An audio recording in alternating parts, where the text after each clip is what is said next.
Bismillahirrahmanirrahim. Assalamualaikum warahmatullahi wabarakatuh. Bismillah, alhamdulillah, wassalatu wassalamu ala rasulillah Sayyidina wa maulana Muhammad ibn Abdillah wa ala alihi wa sahbihi wa mawala wa la hawla wa la quwwata illa billah. Qala subhanaka la ilma lana illa ma 'allamtana innaka antal alimul hakim. Rabbi shrah li sadri wa yassir li amri wahlul 'uqdatam min lisani yafqahu qawli. Bijahi nabi wa sahbihi wa alihi. Allahumma inna nas'aluka ilman nafi'an wa 'amalan shalihan wa nas'aluka an tufaqqihana fid din wa taftah 'alaina qulubal 'arifin wa tu'allimana at-ta'wil wa tahdina ila sawa'is sabil. Amma ba'd. Hadirin kiram, kula hormati, kula muliakan, kula amin, kula masyayikh, para sesepuh, para rabu, para bapak ibu, hadirin wal hadirat, yang mudah-mudahan selalu diberi rahmatnya Allah Subhanahu wa taala. Amin ya rabbal alamin. Alhamdulillah, subuh ini di hari kedua dari bulan Ramadan, kita masih diberi nikmat oleh Allah Subhanahu wa taala, diberikan taufik dan hidayah, sehat wal afiyah. Mudah-mudahan di dalam bulan Ramadan ini benar-benar kita mendapatkan keberkahannya, dapat kita isi dengan ibadah, dengan puasa, dengan qiyamul lail, dengan Al-Qur'an. Dan mudah-mudahan kita masih diberi kesempatan untuk bertemu dengan Ramadan di tahun berikutnya. Amin ya rabbal alamin. Bismillahirrahmanirrahim. Kita melanjutkan kajian hadis arba'in kita.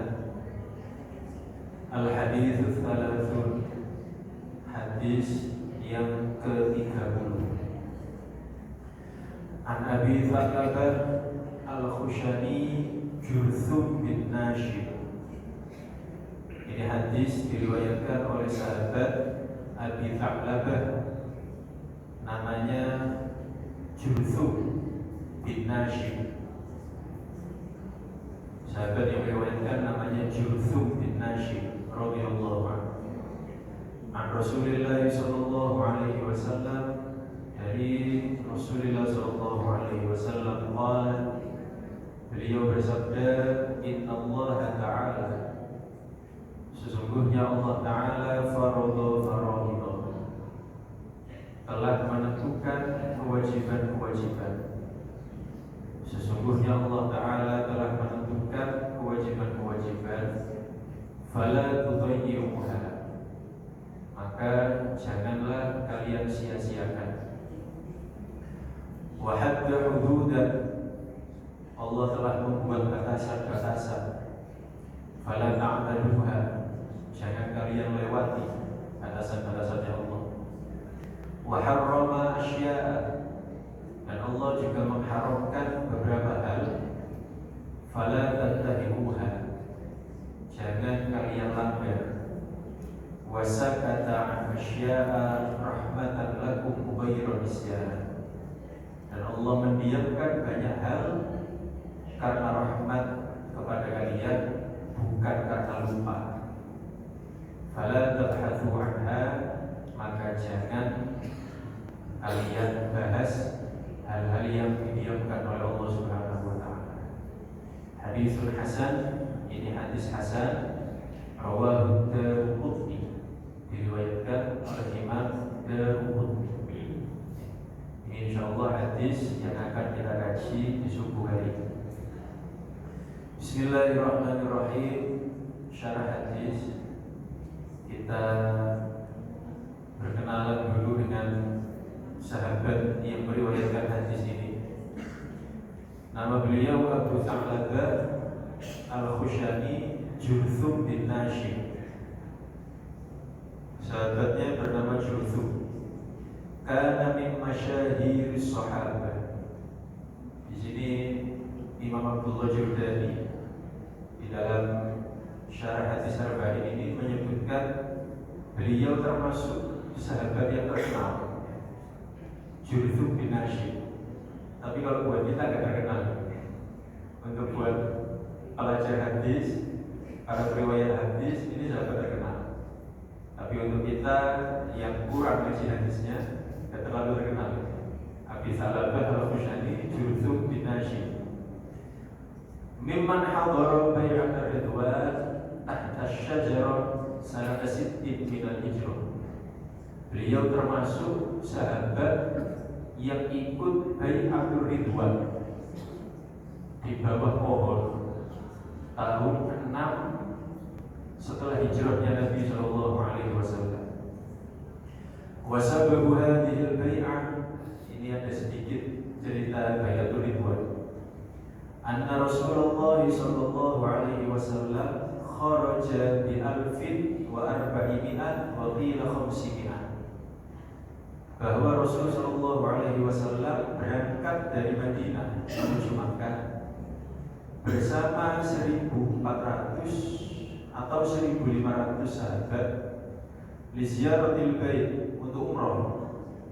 Fasaddahul musyrikun, tapi dicegat oleh orang musyrik. Fa arsala ilaihim Utsman bin Affan. Kemudian Nabi mengutus Utsman bin Affan untuk negosiasi, menyampaikan tujuan dan seterusnya. Jadi ini ada sedikit cerita tentang Bai'atul Ridwan. Jadi ceritanya begini singkatnya. Di tahun ke-6 Hijriah, Nabi Muhammad SAW itu mimpi. Nabi Muhammad itu mimpi masuk ke Mekah untuk umroh bersama para sahabat. Awalnya Nabi Muhammad mimpi. Setelah itu Nabi Muhammad cerita ke sahabat-sahabat, saya mimpi umroh, ayo kita umroh. Nabi Muhammad ini kalau jangan mimpi umroh, mimpi umroh, ayo umroh. Kalau bisa ya dengan. Jadi Nabi Muhammad mimpi umroh, lalu ngajak sahabat-sahabat umroh. Tapi saat itu belum Fathu Makkah ya. Fathu Makkah itu tahun 8. Ini tahun 6. Jadi Mekah masih dikuasai orang-orang kafir. Nabi dari Madinah mau ke Mekah tentu ini sulit, karena nanti pasti mendapat tantangan dicegah oleh orang-orang musyrik. Tapi Nabi sudah bertekad, kita ke Mekah mau umroh, bukan mau perang. Akhirnya Nabi bilang ke sahabat-sahabatnya, nggak usah bawa senjata, karena kita bukan mau perang. Bawa senjata kecil saja untuk jaga-jaga dari bahaya jalan. Barangkali takut ada begal, ada binatang buas di jalan, jadi mereka bawa pedang kecil, bukan pedang untuk perang, tapi pedang untuk jaga-jaga diri. Ketika Nabi SAW kemudian sudah mendekati Mekah di tempat yang bernama Hudaybiyah. Ini apa namanya? Kalau orang umroh ambil miqat, salah satu yang afdal di Hudaybiyah ini. Kalau apa namanya? Tempat ambil miqat itu biasanya orang umroh ada yang di Tanim, ada yang di Jirona, ada yang di Hudaybiyah, ada yang di tempat lain lagi. Karena ambil miqat itu yang penting di luar Mekah, tidak harus di Tanim, Jirona atau Hudaybiyah, dimanapun boleh. Yang penting keluar Mekah. Ketika Nabi SAW sampai di Hudaybiyah, orang-orang Quraisy datang ini. Mereka tahu Muhammad mau ke sini, dilarang sama mereka. Tidak usah, Muhammad tidak usah masuk ke sini. Ini kata orang-orang kafir. Kemudian Nabi SAW mengutus Sayyidina Utsman sebagai negosiator. Sayyidina Utsman diutus masuk ke Mekah untuk menyampaikan bahwa kita cuma mau umroh, nggak ada niatan perang, tidak ada niatan berseteru, tidak ada tujuan konfrontasi dan lain sebagainya. Kita cuma mau umroh. Itu Nabi mengutus Sayyidina Utsman. Kemudian dengan suatu sebab tiba-tiba tersebar berita bahwa Sayyidina Utsman terbunuh. Nabi bersama para sahabat di Hudaybiyah dapat kabar Sayyidina Utsman dibunuh. Akhirnya kemudian Nabi Shallallahu Alaihi Wasallam da'an nasa inda syajarah lil bai'ati 'alal maut. Kemudian Nabi Shallallahu Alaihi Wasallam saat itu berkata kepada para sahabat, la nabrah hatta nunajizahum bil harb. Kita tidak akan pulang kalau kita tidak perang dengan mereka. Karena utusan kita Utsman telah dibunuh. Dan ini tentu suatu pelanggaran serius. Delegasi bagaimanapun tidak boleh dibunuh. Kalau dibunuh berarti mengumumkan perang. Sedangkan para sahabat ini berangkat bukan untuk perang, senjata seadanya, tapi keberanian ada dalam jiwa mereka. Kita tidak akan meninggalkan tempat ini kecuali kita perang dengan mereka. Yang ikut baiat di pohon itu, baiatnya di bawah pohon kemudian pohon itu baiat tersebut di kemudian hari disebut sebagai baiatur ridwan di Hudaybiyah. Pohonnya yang mana? Tidak ada sudah. Di zaman Sayyidina Utsman sudah ditebang semua pohonnya. Laqad radiyallahu 'anil mu'minina idh yubayyi'unaka tahta asy-syajarah. Surat Al-Fatih Allah firmankan, laqad radiyallahu 'anil mu'minin.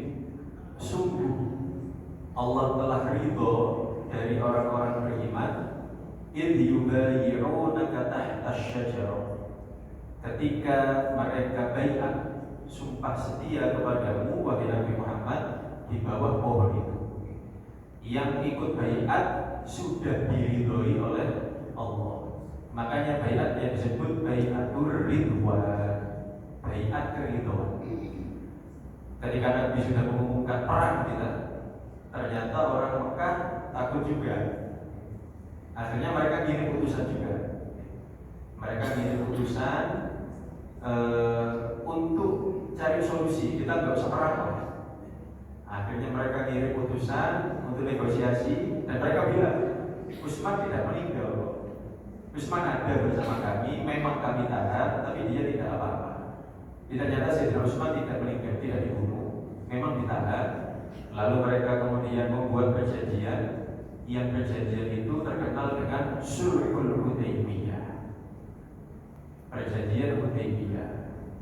Salah satu isinya adalah Nabi Muhammad tahun ini tidak usah umroh, pulang kembali ke Mekah. Ini kembali ke Madinah. Tahun depan boleh. Nah, itu salah satu isi perjanjiannya. Ketika perjanjian itu yang menulis perjanjian Sayyidina Ali. Jadi Rasulullah manggil Sayyidina Ali, menantunya, menantu dan sepupu.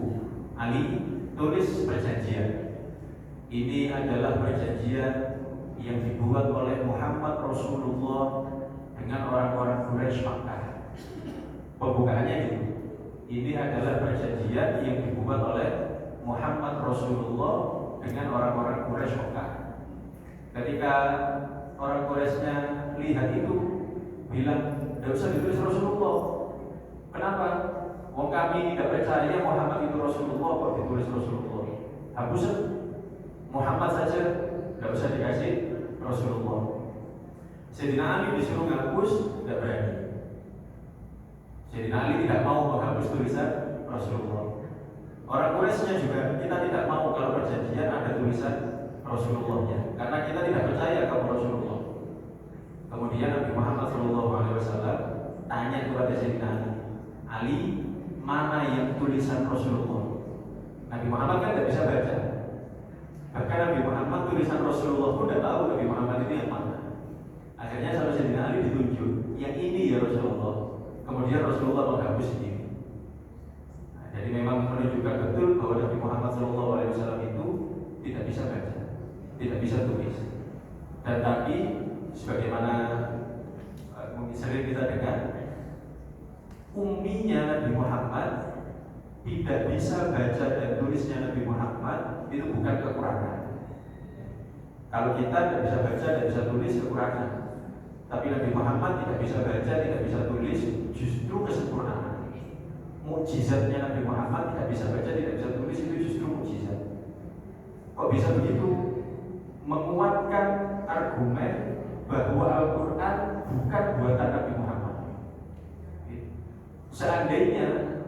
Nabi Muhammad itu pintar baca, pintar tulis, maka pasti akan dituduh bahwa Al-Quran buatannya Nabi Muhammad. Tapi ketika semua orang tahu Muhammad tidak bisa baca, tidak bisa tulis, kok punya teks-teks yang begitu indah, begitu mengagumkan, maka pasti ini bukan buatannya Muhammad.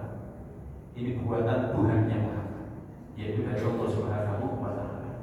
Itu biar dibuat. Salah satu isi perjanjiannya, tahun ini tidak boleh umroh, tahun depan silahkan datang, tapi kita orang-orang Quraisy akan nyingkir dulu, akan pergi dulu. Kita tidak mau berada di tempat yang sama dengan kalian. Saking benci yang kafir itu kepada Nabi Muhammad sampai begitu, berada di tempat yang sama saja tidak mau. Akhirnya Nabi Muhammad SAW diterima perjanjiannya, ngajak para sahabat kembali. Tapi tahallul dulu, kan sudah niat umroh haji kan tidak bisa dibatalkan, harus diselesaikan. Kalau tidak bisa melakukan rukunnya, bayar dam. Jadi Nabi Muhammad di Hudaybiyah itu sudah niat, tapi nggak tawaf, nggak sa'i. Akhirnya Nabi Muhammad tahallul, potong rambut, kemudian bayar dam, menyembelih seekor kambing karena tidak melaksanakan rukunnya umroh. Saat itu Sayyidina Umar bin Khattab radhiyallahu anhu bingung, sedih beliau. Datang kepada Abu Bakar, wahai Abu Bakar, apakah Nabi Muhammad mimpinya salah? Kan tadi di awal dibilang Nabi Muhammad mimpi umroh, ini kok jadi pulang? Sayyidina Umar resah ini, Nabi Muhammad ini mimpinya pasti benar. Kenapa kita pulang? Apakah Nabi Muhammad mimpinya salah? Sayyidina Abu Bakar yang bijak dan lebih mengerti kemudian memberi jawaban.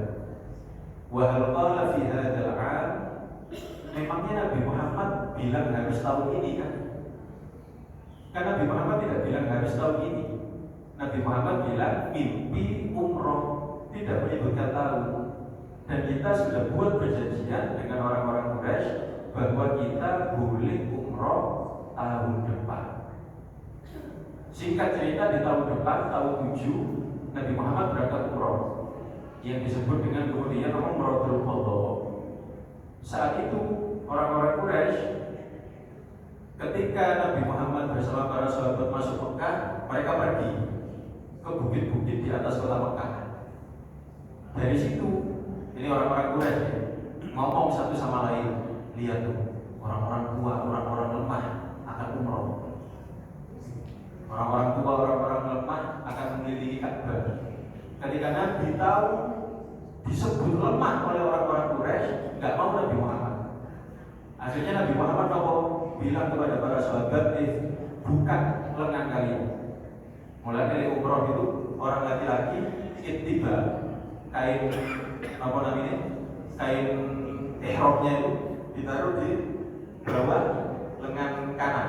Yang kiri kan ada Ka'bah, yang kanan ada dua. Kenapa kok dibuka gitu?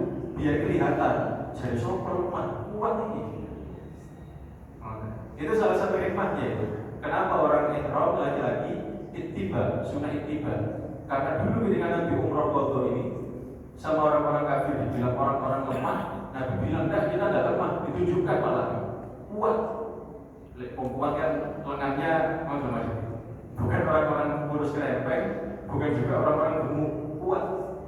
Kemudian Nabi juga bilang kepada sahabat, kita kalau tawaf jangan jalan, lari. Enak aja dibilang lemah, kita ini kuat. Makanya kemudian Nabi bersama para sahabat ketika Umratul Qadha itu tawafnya sambil lari kecil-kecil. Makanya kalau kita umroh juga, umroh yang tawaf yang wajib gitu. Kalau tawaf sunnah sebenarnya tidak sunnah lari. Yang sunnah lari itu tawaf yang wajib. Di 3 putaran pertama sunnah untuk lari-lari kecil. Cuma 3 putaran. Kenapa kok cuma 3 putaran? Nah, termasuk itu hikmahnya.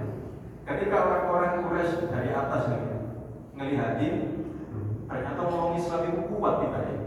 Wis males lah dulu, mereka pergi. Setelah 3 putaran, Nabi bilang, wis ngomong Quraisy gak ono, ayo laku aja. Ketika sudah tidak dilihat, Nabi kemudian bilang, wis bisa didelok ini, wis saya melaku aja. Makanya romal atau lari-lari kecil di dalam ihram, di dalam tawaf itu hanya sunnah di 3 putaran pertama. Karena putaran yang keempat sampai 7 sudah tidak dilihat oleh orang-orang Quraisy. Bahwa itu adalah tahun ke-7 Umrah Qadha, tahun depannya tahun 8 Fathu Makkah. Ini singkat cerita dari Bai'atul Ridwan. Sahabat yang meriwayatkan hadis ini Jurthum bin Nashid radhiyallahu anhu mimman hadara Bai'atul Ridwan, termasuk salah satu sahabat yang mengikuti Bai'atul Ridwan. Wa hukiya an Jurthum al-Madhkur annahu kana yaqul, dikisahkan bahwasanya sahabat Jurthum ini pernah berkata, inni arju alla yakhniqani Allah kama arakum takhniquna indal maut. Saya berharap, ini termasuk doanya beliau, saya berdoa agar tidak merasakan sakit ketika mati. Ini termasuk doanya beliau. Ya Allah, saya minta agar tidak merasakan sakit ketika mati. Fabainama huwa yusalli id ubida wa huwa sajid. Maka kemudian Allah kabulkan doanya ketika beliau sholat, dicabut nyawanya wa huwa sajid, meninggal dalam keadaan bersujud. Ini sahabat Abi Thalabah Al-Khushani Jurthum bin Nashid, meninggal dalam keadaan sujud, husnul khotimah. Mudah-mudahan kita juga diberikan husnul khotimah oleh Allah Subhanahu wa taala. Bulan Ramadan ya tadi. Kalau kita berbicara kematian, mati pasti datang, cepat atau lambat. Kalau kita mau merenungkan berapa banyak orang-orang yang kita kenal Ramadan tahun lalu masih ada, sekarang sudah tidak ada bersama kita. Kita cuma bisa cerita aja. Bulan tahun kemarin masih ada. Mungkin cerita yang sama akan terjadi kepada kita tahun depan. Tahun lalu Pak ini, Bu ini, Mas ini masih ikut ngaji. Tahun ini sudah tidak ada. Makanya kita gunakan kesempatan Ramadan ini sebaik-baiknya. Mudah-mudahan benar-benar membawa keberkahan kita. Kita manfaatkan kesempatan Ramadan ini, sedekahnya, qiyamul lailnya, Al-Qur'annya, hadir majelis taklimnya, tarawihnya. Mudah-mudahan kita diberikan berkat. Kalau memang waktunya kembali kepada Allah, mudah-mudahan diberikan husnul khotimah. Di dalam hadis itu termasuk salah satu kemuliaan bulan Ramadan. Allah berfirman dalam hadis qudsi, "Ausyaka ibadi la yastarihu min ta'abid dunya fa yasiru ilaihi." Bahwasanya Allah Subhanahu wa taala di setiap malam Ramadan memerintahkan surga untuk berhias. Jadi setiap malam surga berhias. Kenapa? Allah mengatakan, barangkali ada hambaku yang sudah capek dengan urusan dunia, dia akan pulang dan datang kepadamu. Insya Allah ini menjadi kabar gembira untuk yang dipanggil Allah di bulan Ramadan. Kalau pulang kepada Allah di bulan Ramadan, insya Allah langsung masuk surga Allah Subhanahu wa taala. Tapi tentu kita masih ingin ketemu Ramadan tahun depan. Kalaupun habis waktunya, mudah-mudahan kembali pada Allah Subhanahu wa taala dengan husnul khotimah. Kita ingin meninggal sujud seperti sahabat Al-Khushani. Atau mungkin di antara kita yang ingin meninggal dalam keadaan membaca Al-Quran seperti Sayyidina Utsman. Sayyidina Utsman itu meninggal ketika membaca Al-Quran, tapi dibunuh. Sayyidina Utsman dibunuh syahid. Syahidnya double-double Sayyidina Utsman itu. Sudahlah syahid dibunuh, kemudian dibunuhnya ketika membaca Al-Quran juga. Makanya di Al-Quran itu di surat Al-Kahfi, entah ayat berapa itu, pokoknya halaman ketiga dari surat Al-Kahfi kalau tidak salah saya ingat. Al-Kahfi biasanya kalau di Al-Quran kan mulai dari sebelah sini ya, dari kanan ke bawah sini, kemudian sini di balik sini. Nah, biasanya ada Quran yang tulisannya dicetak merah, tulisan waliyatalattaf. Itu kenapa kok dicetak merah? Kata ulama kita alasannya dua. Yang pertama, waliyatalattaf itu tanda tengahnya Al-Quran. Makanya di 15 surat Al-Kahfi itu tanda tengahnya Al-Quran. Terus kenapa kok merah? Karena dulu Sayyidina Utsman bin Affan radhiyallahu anhu ketika dibunuh, darah keluar dari mulut beliau keluar dari mulut beliau pas di huruf kalimat waliyatalattaf. Sayyidina Utsman syahid juga, meninggal ketika membaca Al-Quran.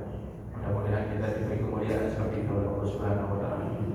Meninggal ketika ibadah, tanpa sakit, tanpa merepotkan orang lain. An Rasulillah sallallahu alaihi wasallam, dari Rasulullah sallallahu alaihi wasallam, qala Nabi sallallahu alaihi wasallam bersabda, inna Allah ta'ala farada faraid. Allah Ta'ala telah mewajibkan, menentukan kewajiban-kewajiban. Jadi ada ibadah-ibadah yang wajib, syamilah li faraidil a'yan wal kifayah. Ada yang fardu ain, ada yang fardu kifayah. Yang fardu ain kas-shalawatil khams, seperti salat 5 waktu, was-zakat, was-shaum fi Ramadan, wal hajj, zakat, puasa Ramadan, haji bagi yang mampu. Ini semua fardu ain, telah Allah wajibkan. Wal kifayah, kemudian ada fardu kifayah, kasolatil janazah, seperti sholat jenazah, waraddis salam, menjawab salam, hukumnya fardu kifayah. Wal amri bil ma'ruf wan nahyi 'anil munkar, amar ma'ruf nahi munkar. Ini adalah contoh fardu kifayah. Yang fardu ini fala tudayyi'uha, jangan disia-siakan. Ai maksudnya la tatrukuha wa la tatahawanu fi adaiha. Jangan kalian tinggalkan, jangan malas-malasan mendirikannya, melaksanakannya. Bal qumu biha kama furidat alaikum, akan tetapi laksanakan sebagaimana telah diwajibkan atas kalian. Wala tu'akhiruha 'an awqatiha, jangan kalian tunda dari waktunya. Kita melakukan puasa di bulan Ramadan, kutiba 'alaikumus syiyam kama kutiba 'alal ladzina min qablikum la'allakum tattaqun, agar kita menjadi orang yang bertakwa. Bertakwa itu adalah menjalankan perintah Allah semampunya dan meninggalkan perintah Allah semuanya. Ini yang mungkin sudah beberapa kali kita dengar ya, bahwa takwa itu menjalankan perintah semampunya, meninggalkan larangan semuanya. Beda antara menjalankan perintah dan meninggalkan larangan. Kalau perintah itu dilakukan semampunya, kalau tidak mampu tidak apa-apa, itu tidak bisa dilakukan. Tapi kalau larangan ditinggalkan bukan semampunya, semuanya harus mampu kalau meninggalkan larangan. Contoh begini,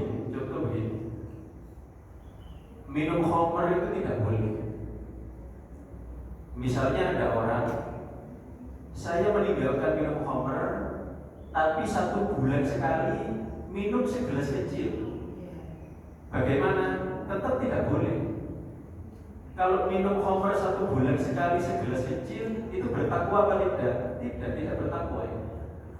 Larangan Allah itu harus ditinggalkan 100%. Kalau masih dilakukan sedikit, tidak takwa namanya. Beda halnya dengan menjalankan perintah Allah. Perintah itu dilakukan semampunya. Kalau tidak mampu, tidak apa-apa, tidak usah dilakukan. Contoh, puasa Ramadan wajib kan? Kalau nggak bisa puasa gimana? Ya tidak usah puasa.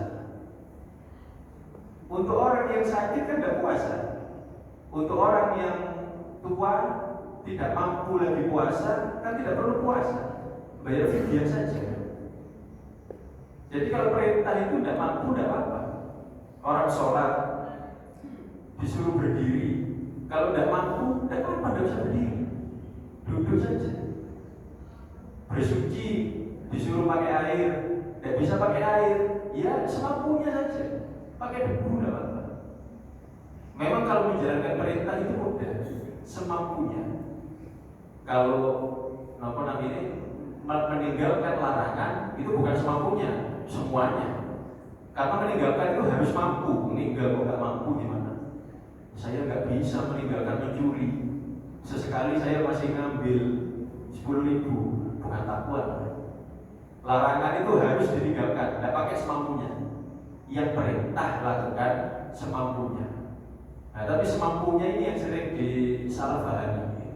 Semampunya itu kadang-kadang dipahami semaunya. Semampunya dan semaunya itu beda. Semampunya itu yang contohnya wudhu. Ada orang tangannya sebelah sini sakit, tidak bisa kena air. Ke sebelah sini lah misalnya. Ini umpama jam ini adalah perban. Umpama gitu, tidak boleh kena air ini. Sakit tangannya. Ini sakit, ada perbannya, tepat jam ini.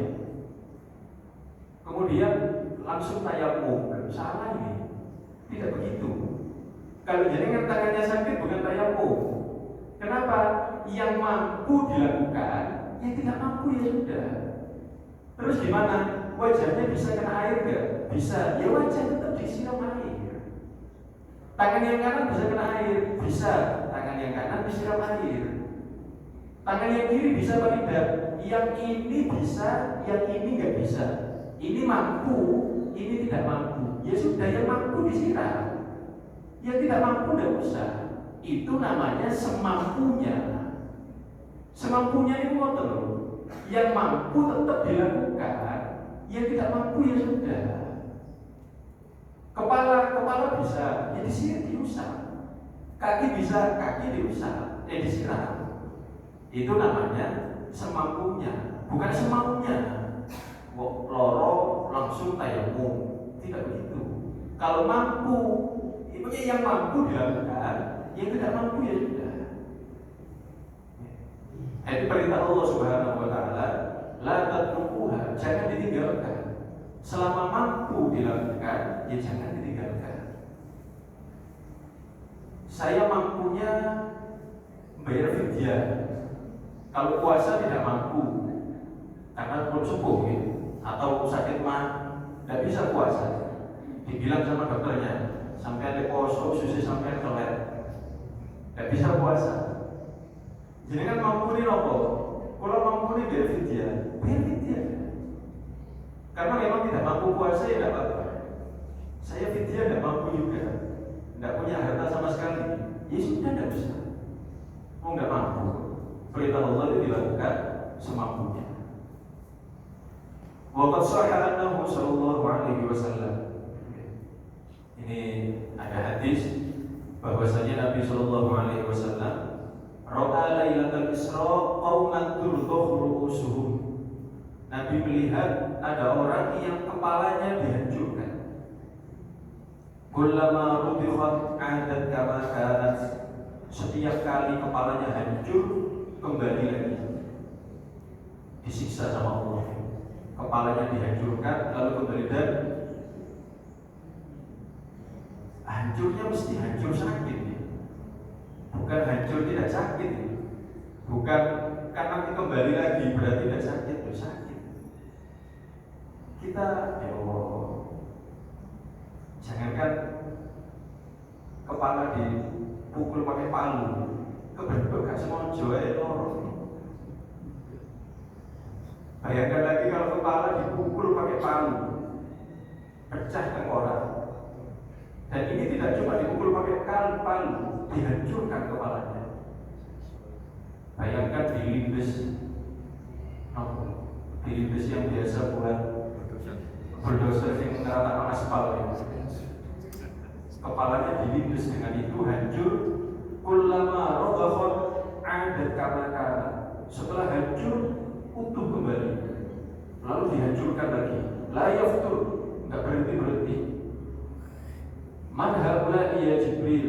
Kemudian Nabi bertanya kepada Jibril, haula alladzina tatathaqalu ru'usuhum 'anis sholatil maktubah. Mereka adalah orang-orang yang kepalanya berat, yang malas untuk melakukan sholat fardu. Mereka adalah orang-orang yang malas melakukan sholat fardu. Mereka bukan meninggalkan sholat fardu, mereka malas sholat fardu. Dilakukan, tapi menunda-nunda. Itu dihukum sama Allah seperti itu. Bagaimana lagi kalau orang yang tidak sholat? Makanya termasuk sifatnya orang munafik. Wa idza qamu ila sholati qamu kusala. Kalau berdiri untuk sholat itu malas. Ini dulu ya kita guru-guru kalau pas ngaji, kalau memberi contoh orang yang berdirinya malas itu biasanya tidak contoh tarawih kita ini. Tapi kalau kita arek-arek toh pun sepuh biasa dibuat. Jadi arek-arek itu literaweh, niku ngenteni amin lagi ngadeg. Kalau sudah imamnya hampir ruku, baru dia berdiri. Cek suwi-suwi. Kan badan langsung apa fadlun Allah taala wa ni'ma wa qira'atu rahmatullah wa sholli ala sayyidina Muhammad. Imam berdiri baca Fatihah, biasanya waktu sing santai. Mungkin dia pun amin lagi ngadeg. Gitu sih guru-guru. Ini termasuk yang di dalam ayat wa idza qamu ila sholati qamu kusala. Mereka orang-orang munafik kalau berdiri untuk sholat malas, menunda-nunda. Makanya lagian di pun ngapain? Lebih pun sepuh melakukan ibadah gini. Kapan sih? Isin. Dan ini termasuk isin yang bagus, termasuk malu yang bagus, malu seperti itu. Mau menunda sholat malu, itu termasuk malu yang bagus. Inna Allah faradu faraid fala tusyrikuha. Allah telah membuat kewajiban-kewajiban, jangan disia-siakan. Wa hadda hududan, dan Allah telah membuat batasan-batasan. Fala ta'taduha, maka jangan kalian lampaui. Jangan kalian lampaui. Wa'lam annal hududa mutanabbi'atin. Maksudnya batasan itu, yang dimaksud batasan di sini adalah batasan hukum dalam fikih. Iya, batasan itu secara umum banyak. Ada batasan interaksi lawan jenis, ada batasan apa itu batas anak wajib sholat kalau sudah balik, itu batas. Tapi yang dimaksud di sini, yang dimaksud batas adalah batas hukuman untuk pelanggaran-pelanggaran tertentu. Wa'lam annal hududa mutanawwi'ah. Ketahuilah bahwa had atau batas hukuman ini ada macam-macam. Di sini disebutkan ada 4 di sini. Haddus zina, haddus sariqah, haddus syurbil khamri, haddul qadhaf bis zina.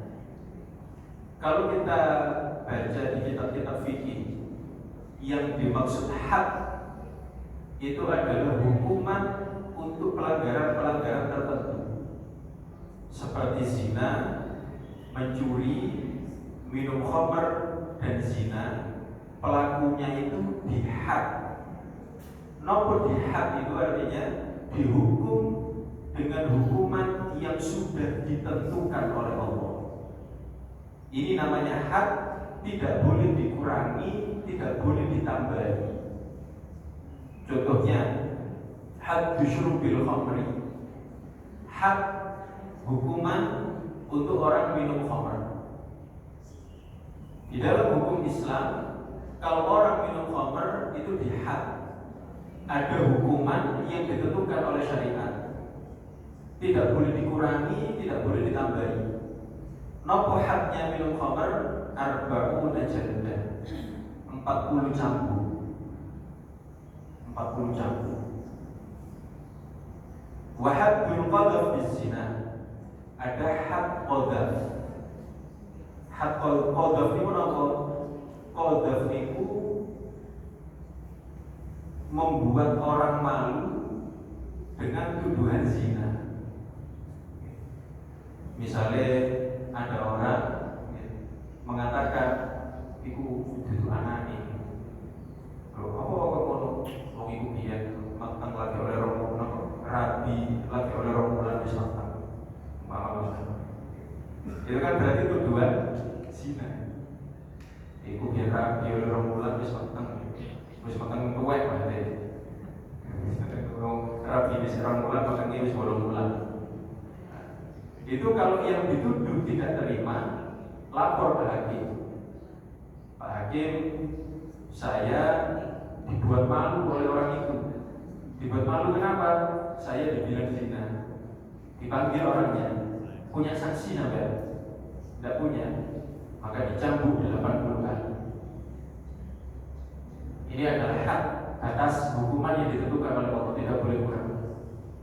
Wa haddus sariqah, hak hukuman untuk mencuri.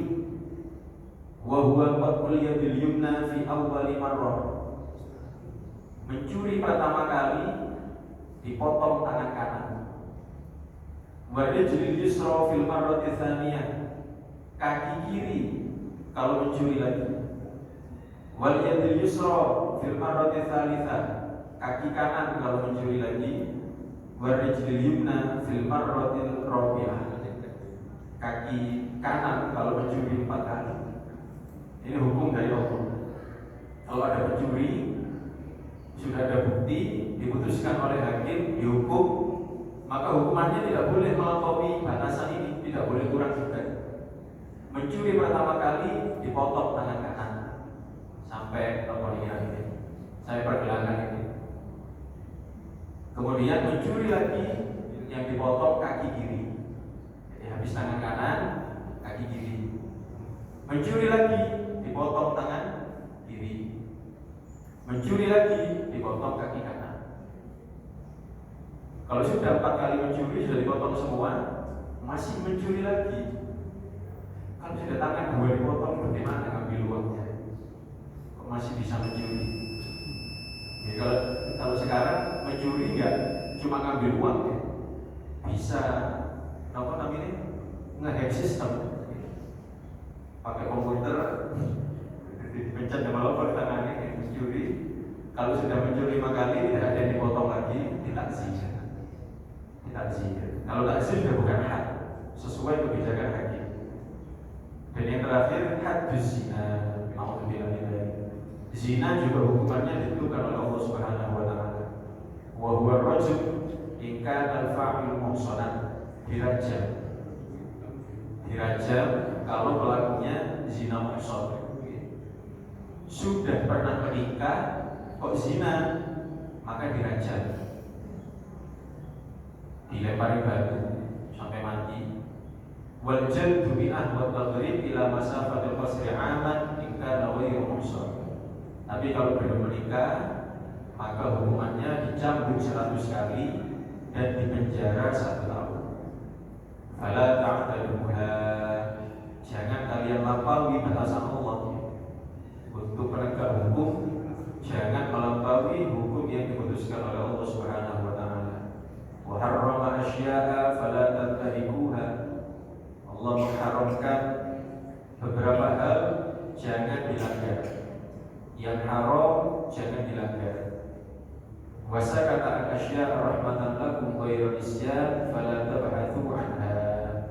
Dan Allah membiarkan beberapa hal bukan karena lupa. Fala tabhathu anha, jangan dibahas. Wa inna a'dhabal muslimina jurman man sa'ala an syai'in lam yuhram fa hurima li ajli mas'alati. Orang yang paling besar dosanya adalah orang yang menanyakan sesuatu yang tidak ada hukumnya lalu menjadi haram gara-gara pertanyaannya. Di sini ada contoh terakhir. Dulu ketika turun perintah haji, Allah Subhanahu wa taala firmankan wa atimul hajja wal umrata lillah. Sempurnakan haji dan umrah karena Allah. Kemudian ada sahabat tanya, kalau Allah tidak menjelaskan itu, Allah hanya menjelaskan hajilah kalian wajib, sisanya Allah diamkan. Lah seperti ini tidak bisa ditanya, pokoknya haji. Saat itu ada sahabat tanya, afi kulli amin ya Rasulullah, apakah setiap tahun wajibnya ya Rasulullah? Nabi diam. Akhirnya kalian ganti. Tanya lagi sahabat ini, afi kulli amin ya Rasulullah, apakah wajib setiap tahun ya Rasulullah? Nabi diam. Tanya lagi 3 kali, apakah wajibnya tiap tahun ya Rasulullah? Nabi Muhammad jawab, lau qultu na'am la wajabat wa la mastata'tu. Kalau saya bilang iya, terus jadi wajib setiap tahun, gimana? Maka tidak usah tanya. Yang Allah tidak bahas, tidak usah tanya. Seperti Bani Israel, ketika Allah suruh sembelih sapi, pakai tanya. Sapi perawan apa sapi yang sudah punya anak? Bilang sapi perawan yang belum pernah disentuh oleh manusia, bahkan belum pernah disentuh oleh manusia. Kemudian pakai tanya, yang pernah kerja atau tidak pernah kerja? Sapi yang tidak pernah kerja sama sekali, malah repot. Sudah itu repot, masih tanya lagi, warnanya apa? Bilang warna kuning keemasan. Jadi ini kalau Allah tidak bahas, sudah tidak bisa tanya. Karena bisa-bisa, karena Allah mendiamkan itu adalah rahmatan lakum khairu isyan. Insyaallah kita lanjutkan di pertemuan yang akan datang. Mungkin diberi sehat walafiat, dapat beribadah di dalam bulan Ramadan dengan kebaikan dari Allah Subhanahu wa taala. Jadikan ahli Quran, amin ya rabbal alamin ya rabbal alamin. Bismillahirrahmanirrahim. Allahumma shalli wa sallim wa barik ala sayyidina Muhammad wa ala ali sayyidina Muhammad. Walhamdulillahi rabbil alamin. Allahumma arzuqna fahman nabiyyin wa hibbal mursalin wa ilhamal malaikatil muqarrabin. Allahumma aghfirna bil ilmi wa zayyinna bil hilmi wa akrimna bil taqwa wa jamilna bil afiyah ya arhamar rahimin. Rabbana atina fid dunya hasanah wa fil akhirati hasanah wa qina adzabannar. Wa sallallahu ala sayyidina Muhammadin nabiyil ummi wa ala alihi wa sahbihi wa baraka wa sallam. Walhamdulillahi rabbil alamin. Subhanallahumma wa bihamdihi